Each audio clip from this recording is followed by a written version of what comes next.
Good afternoon and welcome to this week's live interactive telephone town hall with Pennsylvania Labor and Industry Secretary Jerry Oleksiak and UC Benefits Policy Director Susan Dickinson.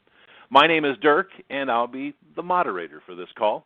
Now, the goal of these calls is to provide you with helpful information and to answer questions, as well as update you on Pennsylvania's unemployment benefits programs during the COVID-19 pandemic.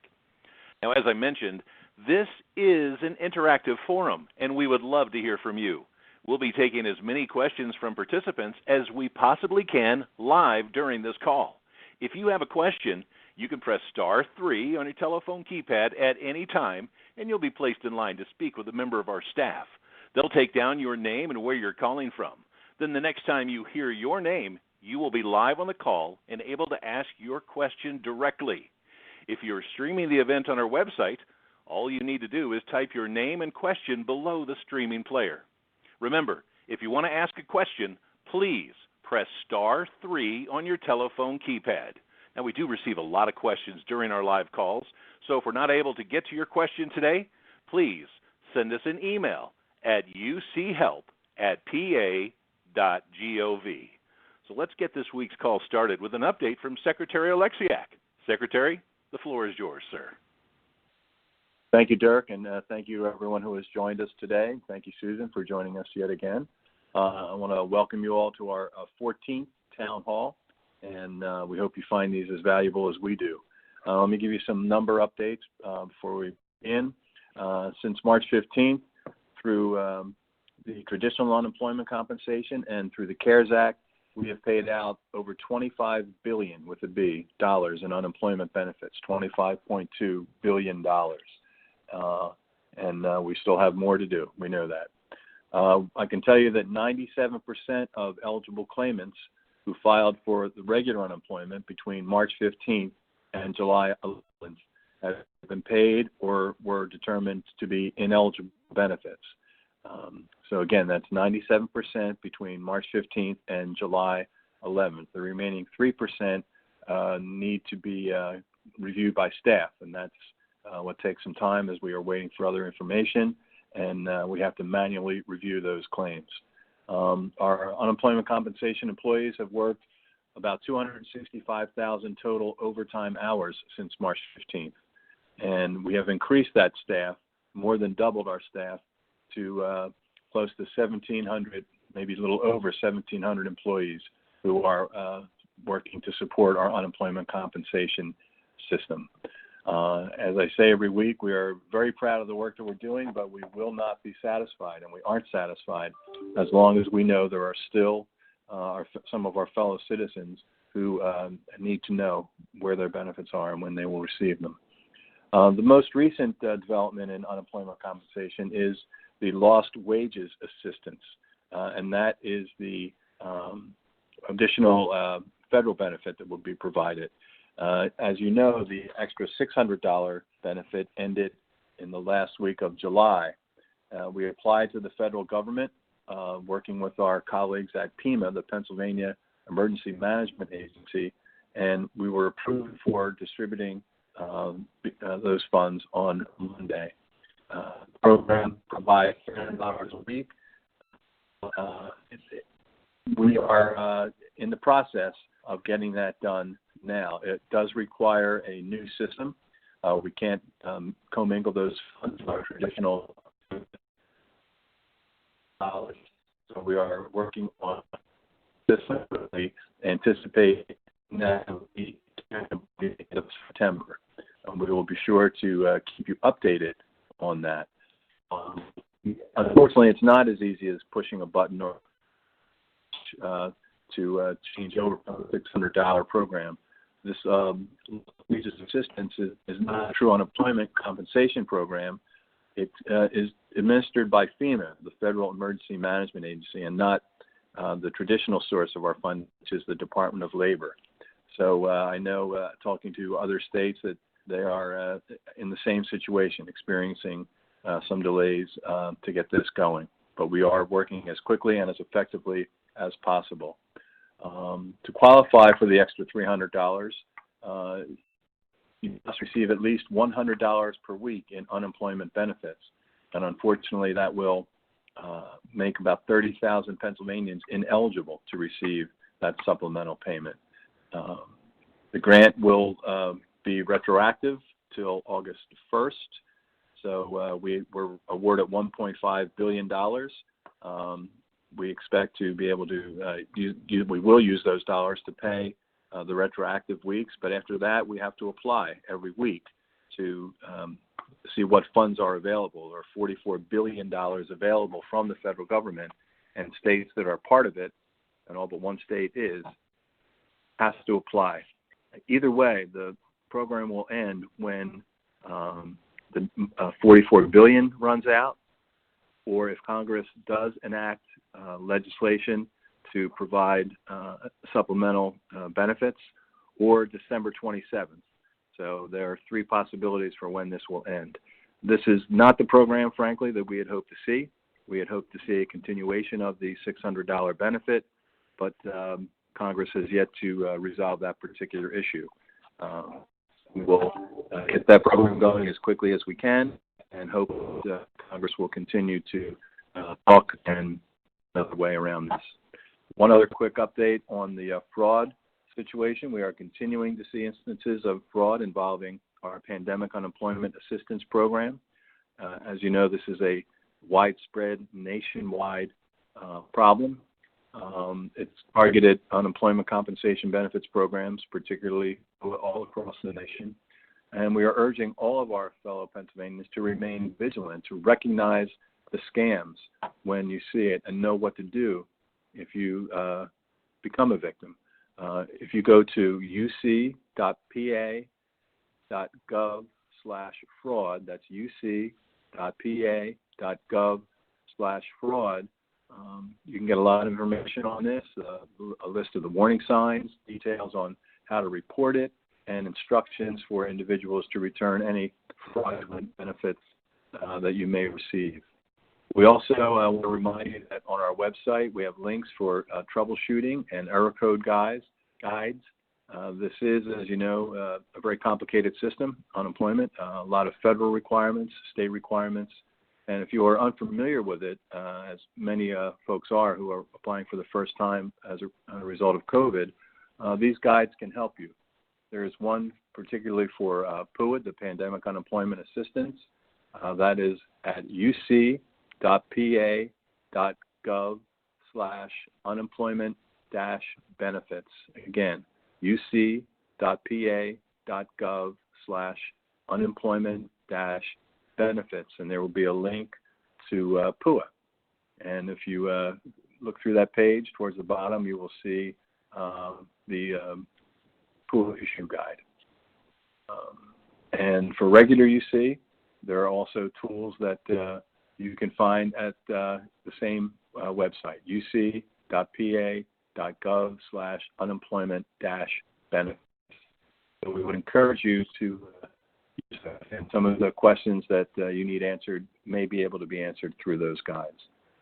With that, Susan and I will now take your questions. Thank you. Thank you very much, Secretary. As a reminder, if you have a question you would like to ask live on this call, simply press *3 on your telephone keypad. We'll start the call with Rob. Rob, welcome to the call. Go ahead with your question, please. Yes, hi. My employer furloughed me May 17th. I just got my money put into my card, my Relia card. I haven't used it yet, but I'm about ready to. But my two-part question is, they put back a callback date of August 31st. Well, that's not going to happen. It's going to go beyond August 31st. And they said that I got a call today. They said they're going to activate furloughed employees on September 8th to see who wants to come back. They're not promising when they would have work or how much work or anything. So it's going to get messy. I guess I need to know, how do I keep filing, or do I have to do something to keep my claim active? And how do I report if I do maybe work fewer hours or a fewer hours a week than what I was doing, how do I process that through the unemployment system? Good afternoon, Rob. So for your situation where you put in an expected day to return to work, that's easy for us to fix and to move. So if you had entered that when you filed your claim, all you'd want to do is send us an email and explain what your new date is.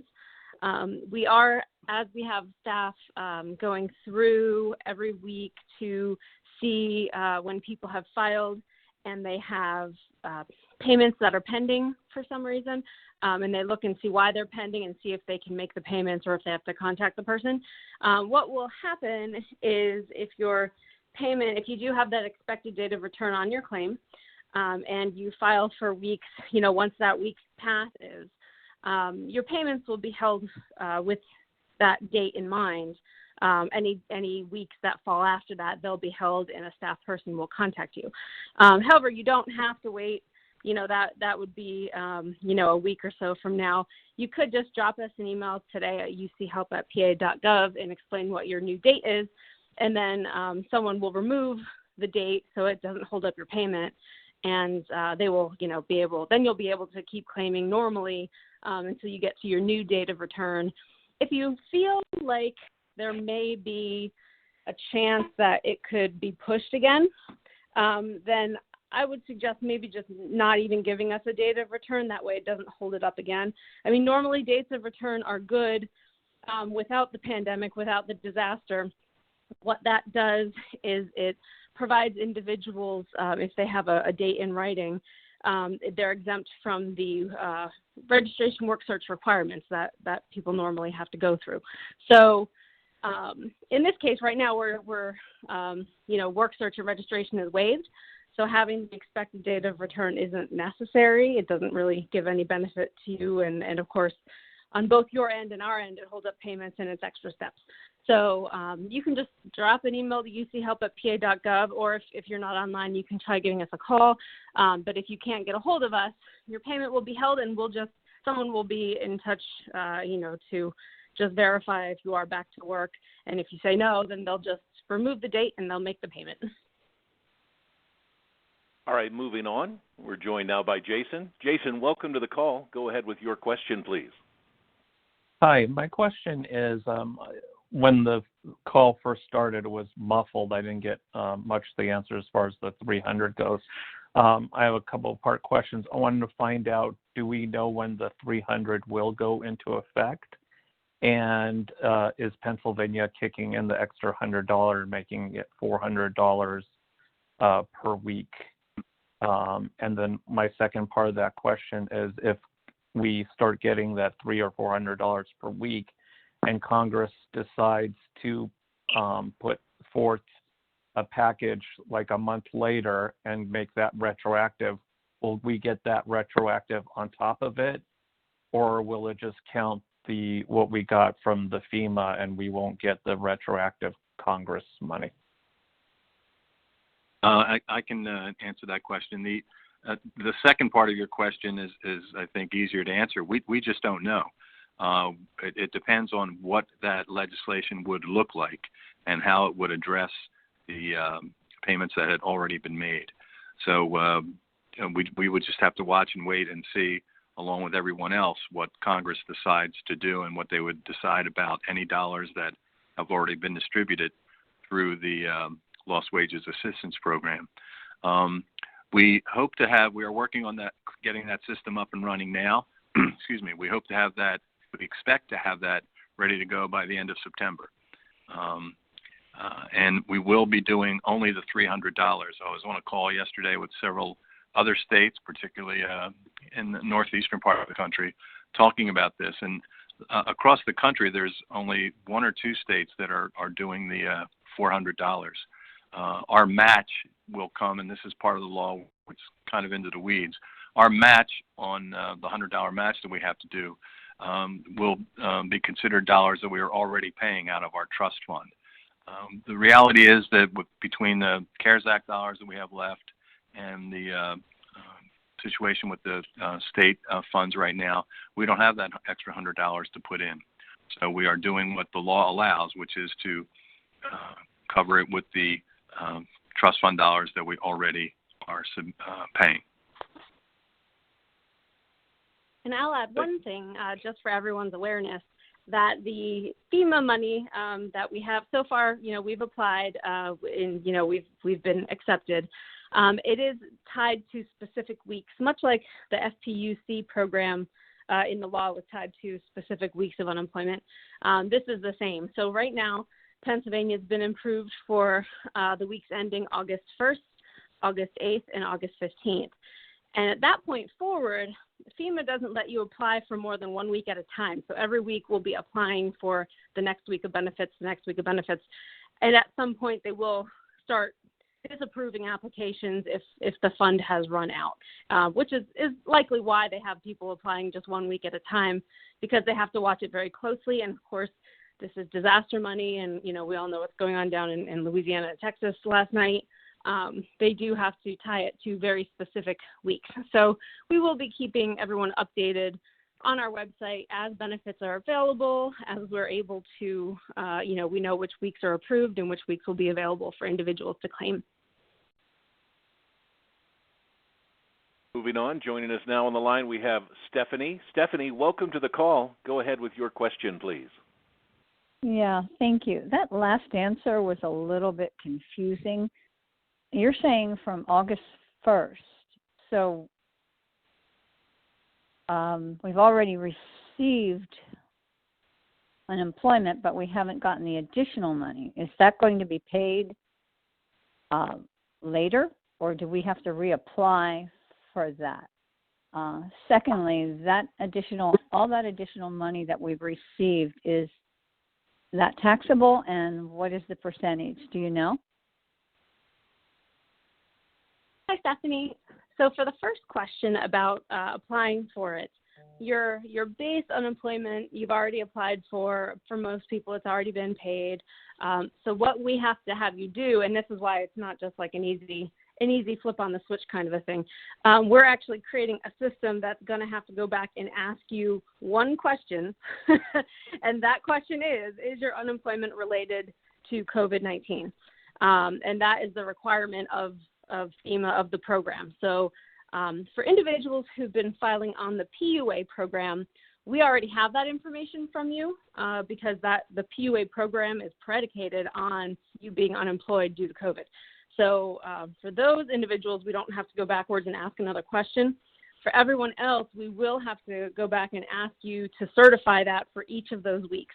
So for the 1st, the 8th, and the 15th, you're going to have to go back and we'll just ask you if your unemployment is due to that, due to COVID-19. So for your second question about the federal tax, yes, it is. If you had chosen for your base unemployment benefits to have that taxed, then it will also be taxed, and it's all at 10%.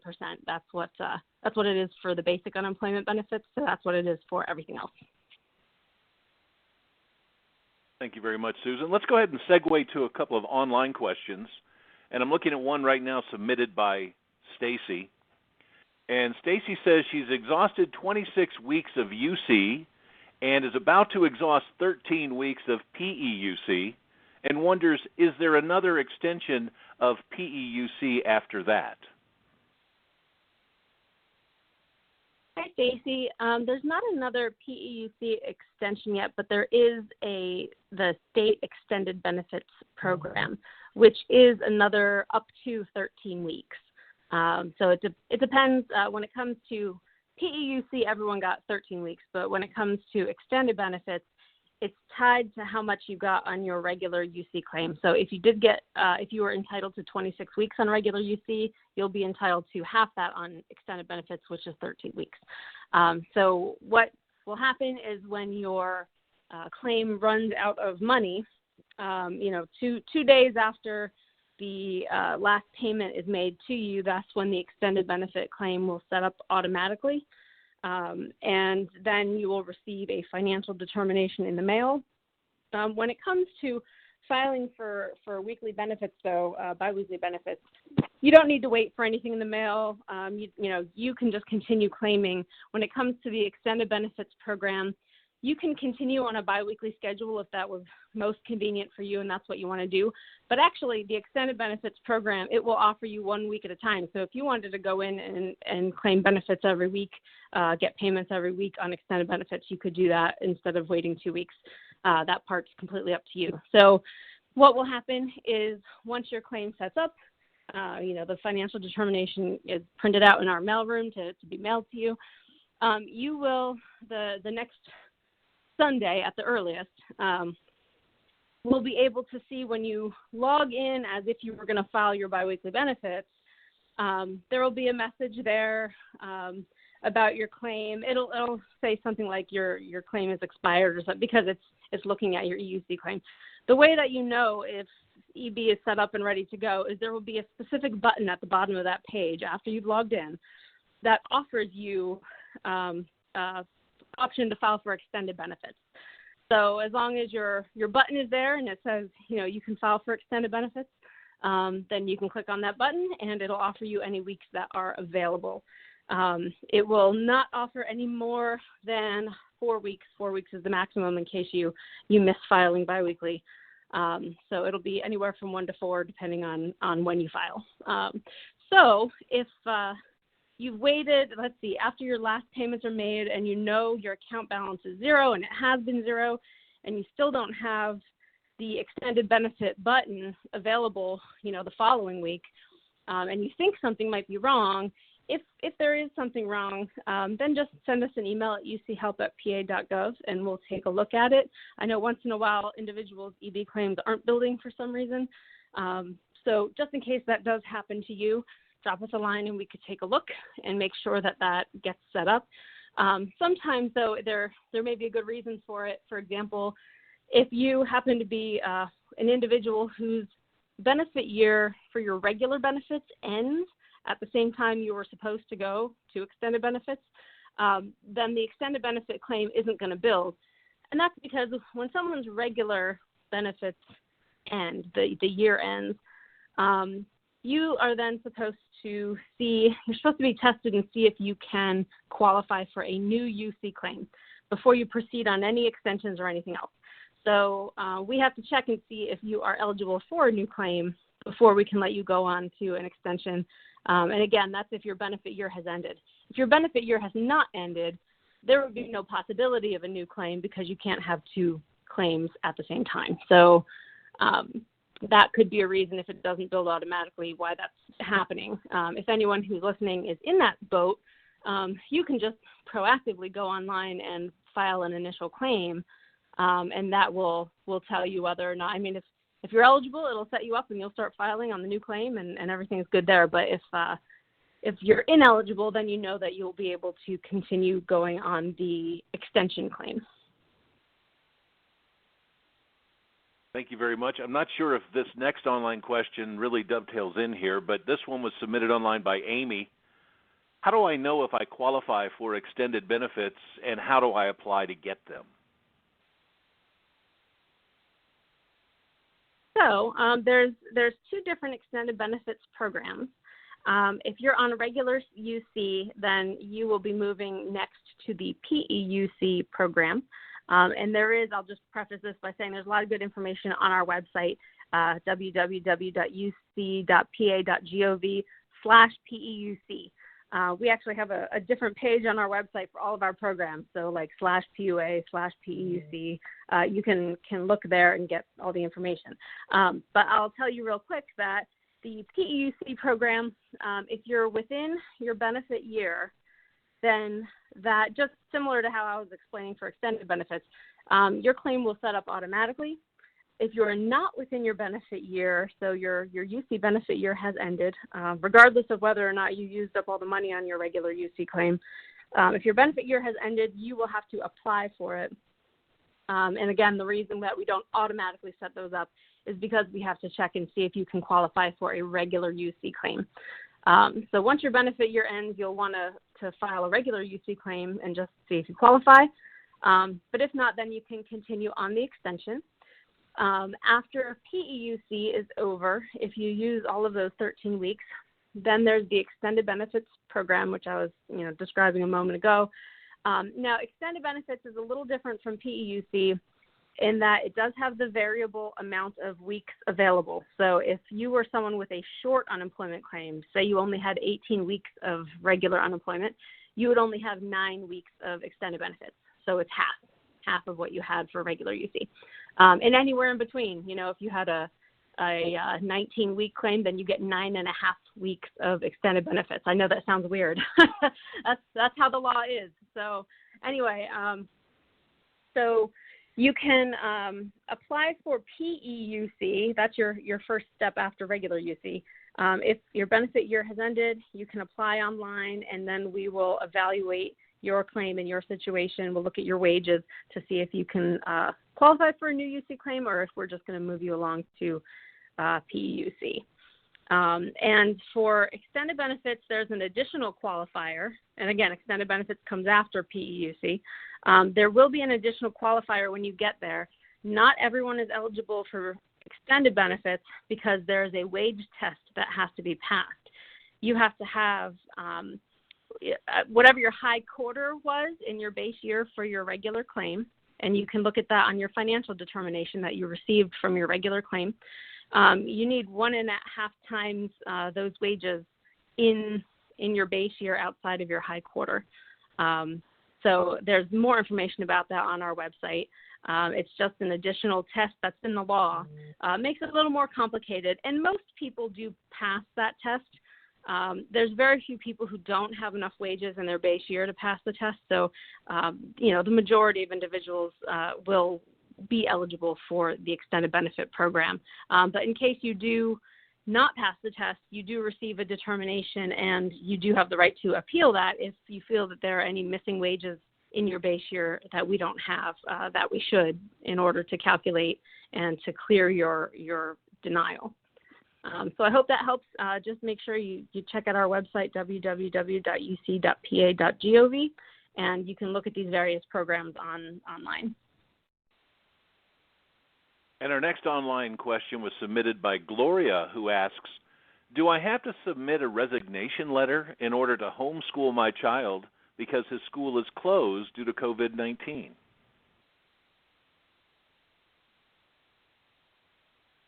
Gloria, that sounds actually more like a maybe a labor law compliance question. I don't know that you're specifically asking about unemployment, but I can touch a little bit on what that might mean for unemployment. So regarding, actually what you have to submit with your employer, that's something that your employer would have in their employment information when you first started working there. I don't know if they would have a handbook or something like that.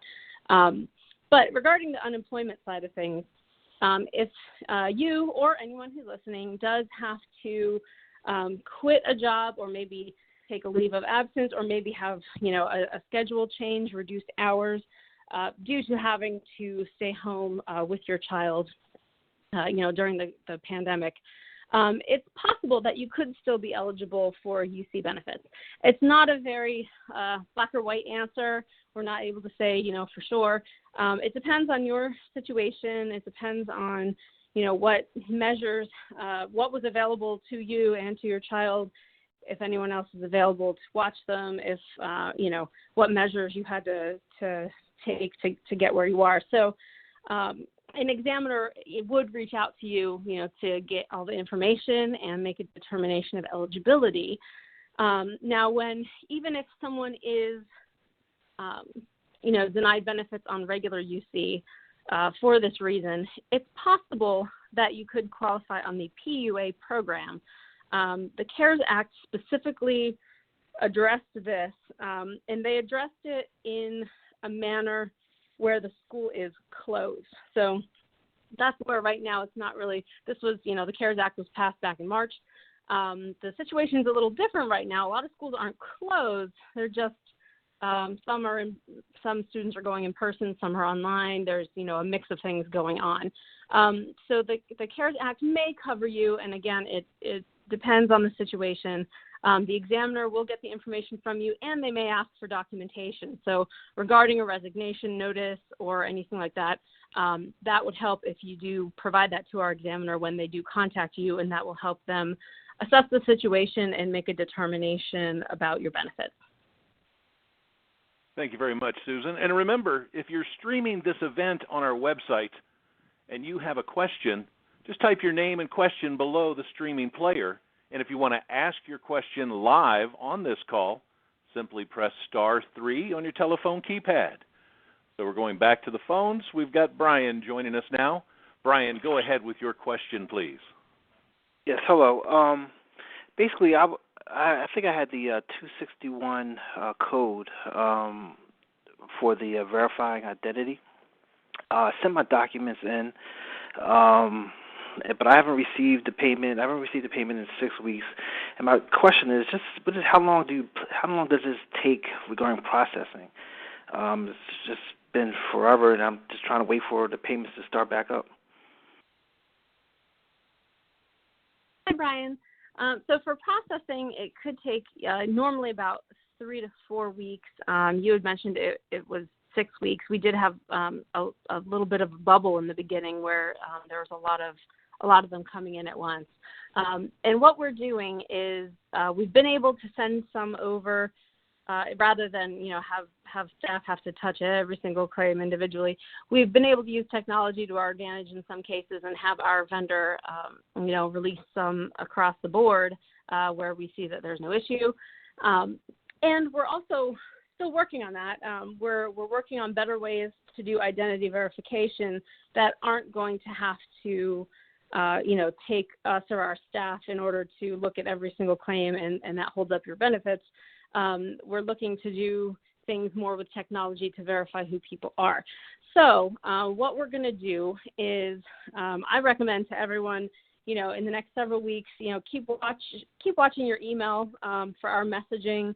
We may be providing additional information, or if you have to do something different or provide something different, we'll be letting you know about that.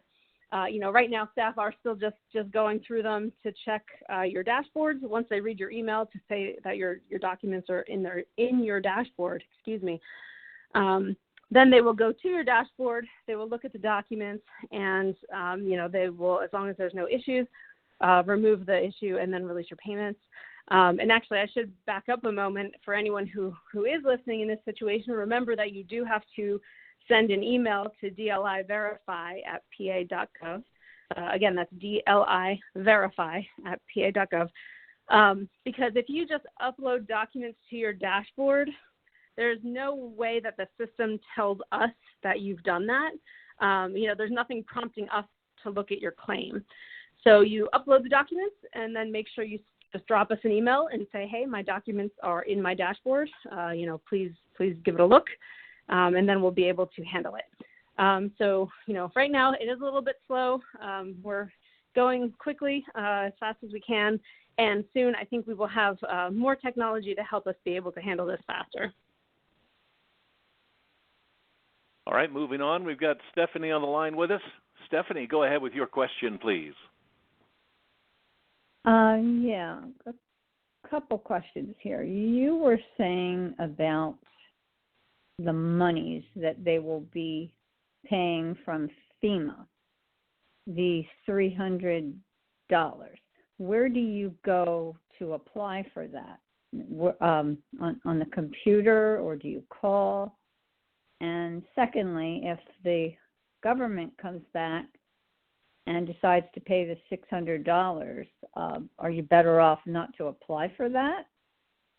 We're trying to find out an answer for those questions. Sure. Thanks, Stephanie. So for applying, what we are looking at is, for the majority of people, we expect them to want to be able to apply online. So we're developing a quick online application just to ask people that one question about COVID-19, and most people will be able to apply that way.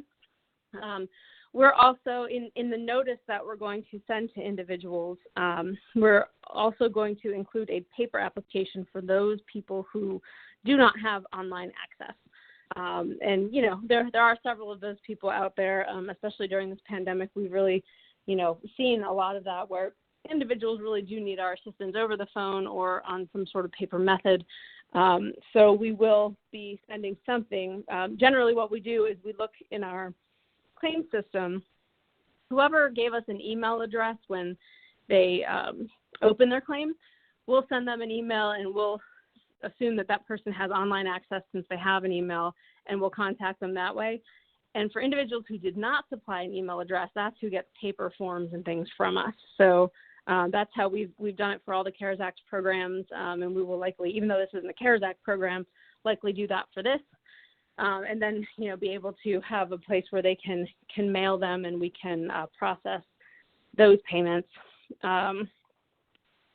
So the second part of the question, now I forget what that was. Susan, I can answer that. It was about should people apply depending on what Congress might do with the extra $600. Oh, yes. And yes, thank you. Please, Susan, jump in, but I would absolutely encourage people to apply.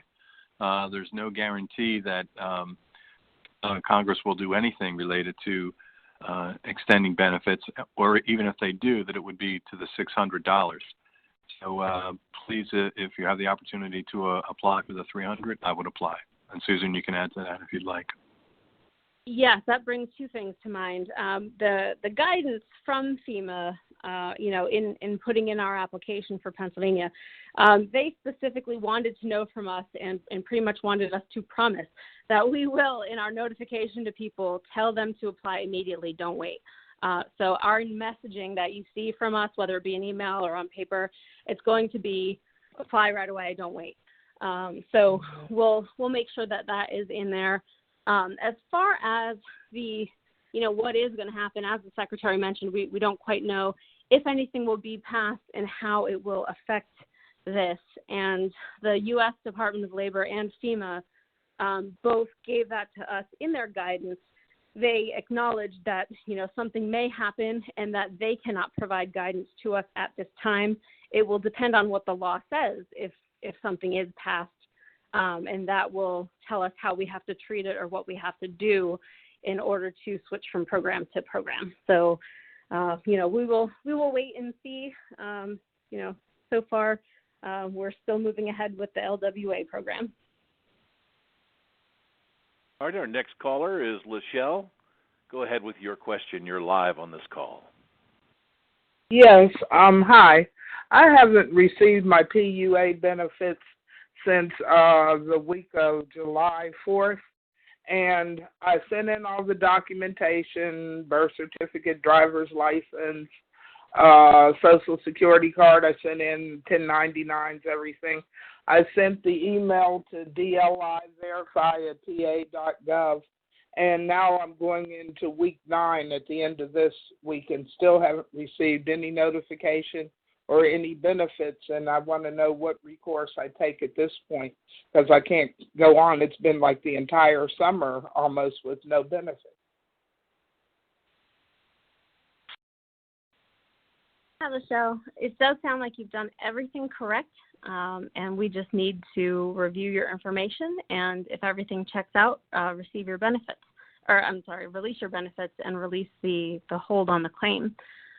So if, it has been this long, it's been just about 2 months, it sounds, you may want to also try calling the call center or sending an additional email, because we were able to pretty much, as of a couple weeks ago, we had been caught up to about mid-July, or actually I guess maybe like the first week in July.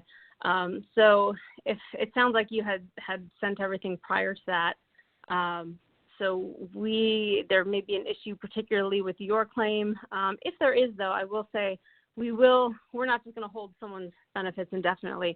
We will issue a denial to you if there is some reason to deny your claim.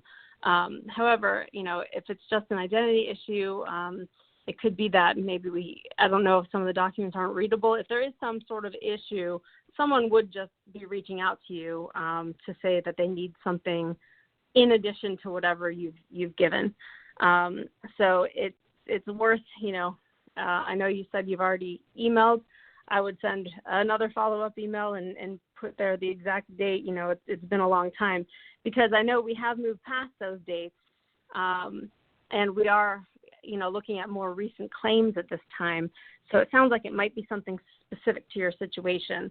So it's worth it just to contact staff again and just, see what is going on. Most individuals we hear from have not been that long. It's more recent, such as the gentleman before who was 6 weeks back. That's more the time frame we're looking at. So I would suggest just getting in touch with us again. All right, we're joined now by May. May, welcome to the call. Go ahead with your question. Yes, I had a quick question. I was speaking to two people actually today. The first gentleman said that I was eligible for my UC payments. He told me I was my determination letter came in on August 20th, but it said it was for July 5th. So I went in to try to file a claim, and it said that my account, or it was inactive. I called back and spoke to a Tara, and she said she had flipped a switch and go ahead and try it again. And then she hung up, and I tried it again, and there was no I guess, tab there for me to file. How long does it take for the active accounts to go live again? And what should I do? Hi, May. So there's actually a couple different things. Without seeing your claim exactly, it's hard to say which situation it might be. So there's two different types of claims. Of course, there's the initial claim, and then there's the continuing claim, continuing payments. I'm assuming you're talking about continuing payments, and so that is generally an instant type of a switch, as you referred to it. If I'm on the phone with you now and I have your claim up, I then make your week, our internal lingo is we make it offerable. That means that the week is offered to you so that you can claim it. So I can make weeks offerable to you. However, it's not going to be the current week. The most recent week that I can make offerable to you is last week. And then I can make offerable to you any weeks prior to that you're looking to claim. So depending on what you're looking for, like if you're looking for this week to claim, that won't be available until Sunday at the earliest. You have to wait for a week to be over in order to claim it. So that's one of the things that could be happening. Also, we have had throughout this pandemic, and it still isn't quite resolved, and it doesn't affect a lot of people, but we've also had situations where our internet application for filing biweekly benefits doesn't work, and it doesn't offer the right weeks, and it's doing strange things. So before, trying to call staff back and waiting, for a while on the phone to talk to someone, if I were you, I would try the PAT system, our Pennsylvania teleclaims. It does the same thing as the internet. You log in, you use your PIN, and it asks you the claims questions one at a time for each of the weeks that are available. It's a little bit tedious. That's why most people, if you have internet access, generally you want to use the internet because it's faster, it's more straightforward. However, it just isn't behaving the right way a lot of times. So, but a lot of individuals have come back to us and said, hey, you know what, I was actually able to do it if I tried through PAT. So if you go to our Contact Us page on our website, we do have the phone number on our website for Pennsylvania teleclaims. It's different from the regular service center phone number. So you can give that a call, and you can see if maybe your weeks are offerable. As I said, that's our internal lingo. See if your weeks are offerable there, and then you may be able to claim them. The Pennsylvania teleclaims number, I just quickly scrolled through and looked it up. It's a toll-free number. It's 888-255-4728. and the PAT system is available Sundays from 6 a.m. to 11 p.m. and Monday through Friday, 6 a.m. to 9 p.m. It is not available on Saturdays. So try giving that a call, and that should, I shouldn't say it should take care of it. It's likely it might if it really is just an internet problem and not really a problem with your claim. All right, going back to online, this question was submitted by Timothy, who says, I filed over 6 weeks ago, and it says there are no open issues. But when I hit my payment amount, it tells me there is one issue. How do I fix this? So if there is an issue, if this is, a PUA claim, we do have a guide online that explains what all the issues are. The issues have a number associated with them, and I don't believe, I used to think you could see the number, but I think you can see the title and not the number. In any case, there is a guide. If you go to our PUA page, www.uc.pa.gov/PUA, there is a guide, if you scroll down toward the bottom, where you can see it's the PUA Issues Guide, and every issue that is on there, it explains what needs to happen. First of all, it explains why it's there. So, for example, if it is because you said something during a continued claim filing, so you were filing weekly, and you gave an answer that raised an issue, the guide explains that. And then it also explains what you need to do, if anything. And in a lot of cases, there's nothing that you specifically need to do. It's a matter of our staff getting in touch with you and asking you questions about your situation, and then being able to make a determination based on your situation. So if I were you, I would go review that guide and see if there is something you need to do. And if there is, there will be instructions on what to do, or if not, then you would just wait for an examiner to give you a call. Next online question submitted by Janine, and it's regarding PUA. Isn't it unfair to ask if I refused work?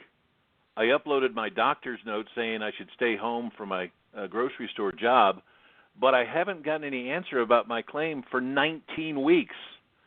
I'd be working if it weren't for COVID. So Janine, there's actually a couple of issues that are at play here, it sounds like. So refusal of work is a little different. There's a couple different concepts in unemployment. There's turning down work, turning down hours.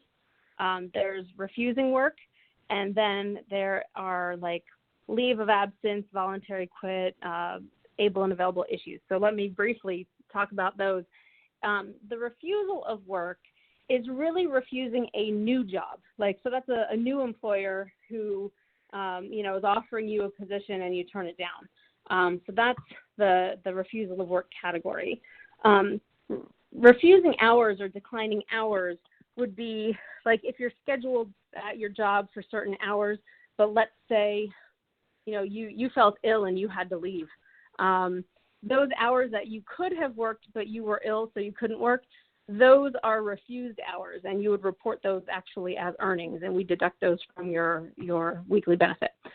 But then actually it sounds like your situation is more of a, you had mentioned you have a medical issue and there's a doctor's note, and that you've kind of separated from your employer. I don't know if it's a full separation, but it's kind of considered then a voluntary quit. And we would have to see, what the reason is why you quit your job. What's the underlying, thing that made it happen in the end. So if you put your information in the dashboard, that's good. We just have to have an examiner, look at it, contact you with their questions, and then decide, one way or another, and then they will issue a determination to you. Specifically on the PUA program, it is for individuals who are unemployed due to COVID-related reasons. So if your initial unemployment was due to you quitting a job and that wasn't directly COVID-related, it is possible you might end up being ineligible. But then, at some point, if your unemployment is related more to COVID you're looking for work but you can't find it because of COVID, that's kind of a different situation.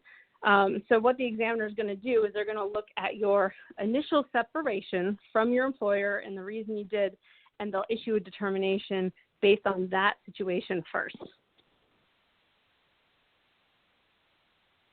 Thank you for going through that with us, Susan. It looks like we've got time for one more online question, and this one comes from Dennis. So he writes, I was in the middle of a hiring process when COVID-19 hit. I didn't hear back from the company, and then his daughter's school closed March 16th. I was unable to work even from home. Is this an eligible reason to get unemployment benefits? And the answer is it depends. So on regular UC, if you have enough wages to qualify for a regular UC claim, you should file for a regular UC claim first. We always have to check someone's eligibility for regular UC before any other program. So you would want to file for regular UC first. Some of those issues, it depends on the situation. If anything precludes you from having regular UC, some of those are actually covered under the PUA program in the CARES Act. So what would happen is, if you are denied, an examiner will issue you a denial, and our mailings have information about other programs such as PUA, so that if you can possibly qualify for PUA, we have in there, you should file or try filing for PUA. PUA is kind of like a last resort program. If you can't qualify for any other program, then you might qualify for that. But it does have to be a COVID-related reason that you're unemployed. And that's a week-to-week test. We do ask you that question not only when you open your claim, but every week, what was your unemployment due to that week? And that would be, where it could change week to week. So my advice would be, file for a regular UC claim first, and see based on your situation if you could qualify. And if you don't, then you can move on to the PUA program and see if you qualify there. All right, due to some scheduling conflicts, we are going to wrap this call just a few moments early. And as we bring this call to an end, we definitely want to thank you for participating in today's L&I Town Hall. We appreciate the opportunity to speak directly with you as well as answer your questions. And let's go ahead and get some closing comments from Secretary Oleksiak. Thank you, Derek, and thank you, Susan. We appreciate your involvement in the call, those of you who are here. We look forward to doing this again next week. Know that we are doing all we can with our staff to make sure that we can get the Lost Wages Assistance Program up and running as quickly as possible. We want to get those benefits in our fellow citizens' hands as quickly as we can. Thank you. So for the Pennsylvania Labor and Industry updates, you can visit www.uc.pa.gov.